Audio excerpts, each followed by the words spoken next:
Hello and welcome to the way to treasure. आज हम बात कर रहे हैं एक वेरी इंपॉर्टेंट डे जो कि यूथ के बीच में काफी पॉपुलर डे है, दैट इज वैलेंटाइंस डे। इसकी पीछे की हिस्ट्री क्या है एंड जिस तरीके से अभी इसको सेलिब्रेट किया जाता है आप अच्छे से समझ पाएंगे जब आपको एक हिस्ट्री का नॉलेज होगा। So let's begin. ये 3rd सेंचुरी की बात है जब रोमन एम्पायर रूल किया जाता था क्लॉडियस के द्वारा, very famously known as Claudius the cruel. Claudius अपने एम्पायर को एक्सपैंड करना चाहता था जिसके लिए वो काफी इन्वॉल्व था वॉर में। जब वो लगातार कुछ वॉर हारने लगा तब उसको रियलाइज हुआ कि क्या प्रॉब्लम है, हमारी आर्मी में क्या प्रॉब्लम हो गई है जिसकी वजह से ये हम हार का सामना करना पड़ रहा है। तो उसके लिए वो अपने आर्मी जनरल को बुलाता है अपने दरबार में और पूछता है कि क्या रीजन है, क्यों हम फेल हो जा रहे हैं। तो उसका आर्मी जनरल बोलता है कि मैंने आपको पहले ही कहा था कि हमारे पास इतने आर्मी मैन नहीं हैं जिसके लिए हम उनसे वॉर कर पाए, and they were having double of the army which we were having. After this Claudius बोलता है कि रिक्रूटमेंट ड्राइव स्टार्ट करो एंड मोर पीपल को ज्वाइन करो ताकि हमारी आर्मी बड़ी हो पाए। बट ये प्लान पूरा का पूरा फेल हो जाता है एंड कोई भी ज्वाइन नहीं करता है इसको। जब लोगों से पूछा जाता है कि आपको क्या प्रॉब्लम है आर्मी को ज्वाइन करने में, तो रीजन निकल के आता है कि वेरी फ्रीक्वेंटली वॉर्स हो रही हैं एंड हम लोग अपने फैमिली को, अपनी वाइफ को नहीं छोड़ना चाहते, अपने बच्चों को नहीं छोड़ना चाहते। तो जब ये बात पता चलती है हमारे किंग को, तब वो एक अनाउंसमेंट करते हैं कि मैं प्रोहिबिट करता हूं, मैं रोकता हूं, अब से कोई शादी नहीं होगी। जब ये बात लोगों तक पहुंचती है तो लोग काफी उदास हो जाते हैं, काफी गुस्सा हो जाते हैं कि क्या ये रूल है, किस तरीके का रूल बना दिया है। But they didn't have any option other than to follow that rule. इसी बीच कुछ लोगों ने इसे वॉयलेट किया, कुछ लोग इसे फॉलो कर रहे थे, बट वहीं पे जो फॉलो नहीं कर रहा था उसको अरेस्ट किया जाता था, उसको स्ट्रिंजेंट पनिशमेंट दी जाती थी।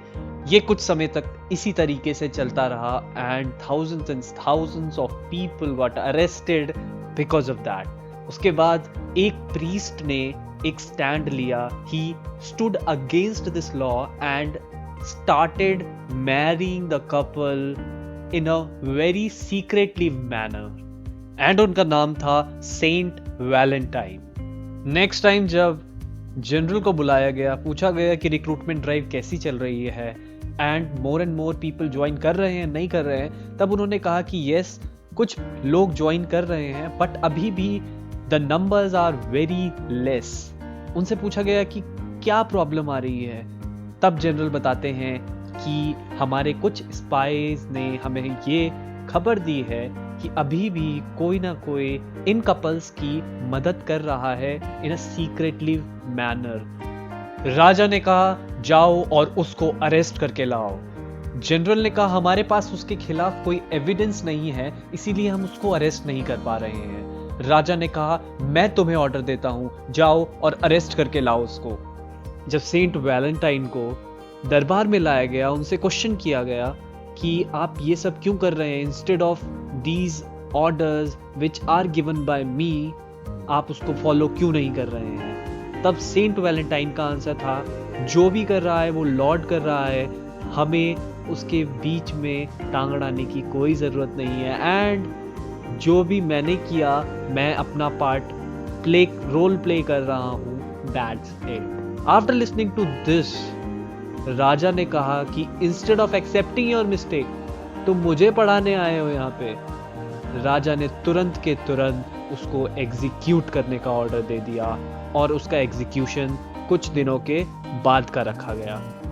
उस दौरान, उसी बीच, जिन लोगों की उसने शादी करवाई थी, जिन लोगों का उसने मैरिज करवाया था, उसको उस प्रिज्म के विंडोज से रोज फेंके गए। उनको एक तरीके से टोकन ऑफ थैंक्स बोलने का उनका वे था वो, and they all were thanking in some or the other way to Saint Valentine.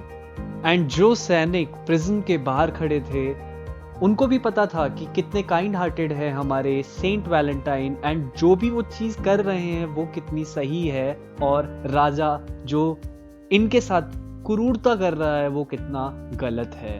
तो वो भी काफ़ी लिबरल थे। सेंट वैलेंटाइन ने रिक्वेस्ट किया कि मुझे कुछ बुक्स चाहिए पढ़ने के लिए, तो सैनिक ने कहा कि obviously we are going to help you in whatever way we can. At the same time सैनिक ने अपनी रिक्वेस्ट प्लेस की कि मेरी एक डॉटर है, उसको थोड़ा सा लाइट कर दीजिए and she is blind, please help her. तब सेंट वैलेंटाइन अग्री कर जाते हैं एंड कहते हैं कि ऑब्वियसली ये मेरा काम है, मैं ज़रूर इसे निभाऊंगा और मैं ज़रूर आपकी बेटी की हेल्प करूंगा।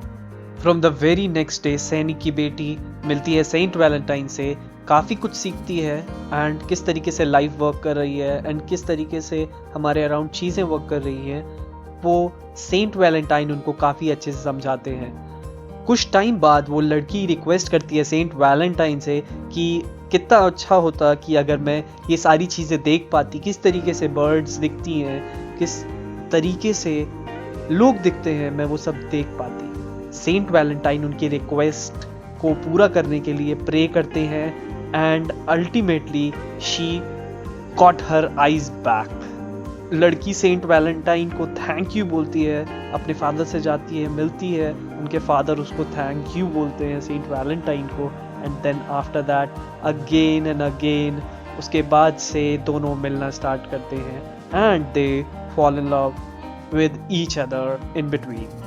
एग्जीक्यूशन का डे डिसाइड हुआ था 14 फरवरी एंड वो एक दिन पहले सेंट वैलेंटाइन रिक्वेस्ट करते हैं सिपाही से कि मुझे प्लीज़ अपनी बेटी से मिलना दिया जाए because I love her. And सिपाही बोलते हैं कि मुझे स्ट्रिक्ट ऑर्डर है कि एग्जीक्यूशन से पहले आपको किसी से भी नहीं मिलना दिया जाए and I know you love her.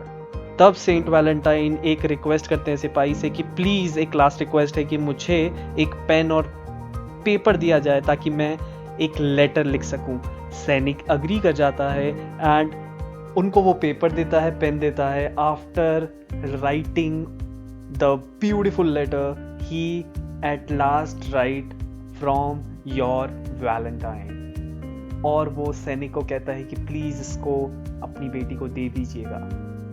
Next day उनका एग्जीक्यूशन हो जाता है and he dies on 14th of February। उन्होंने अपनी लाइफ की कुर्बानी कर दी just because of the young couples, और तभी से ये यंग कपल्स के बीच में काफ़ी पॉपुलर हो गया and everybody started celebrating Valentine with lots of love. I hope आपको ये स्टोरी पसंद आई होगी, आई होप ये पूरी हिस्ट्री आपको समझ आई होगी। एट लास्ट बस यही कहना चाहूँगा, they might have killed the man but not his spirit.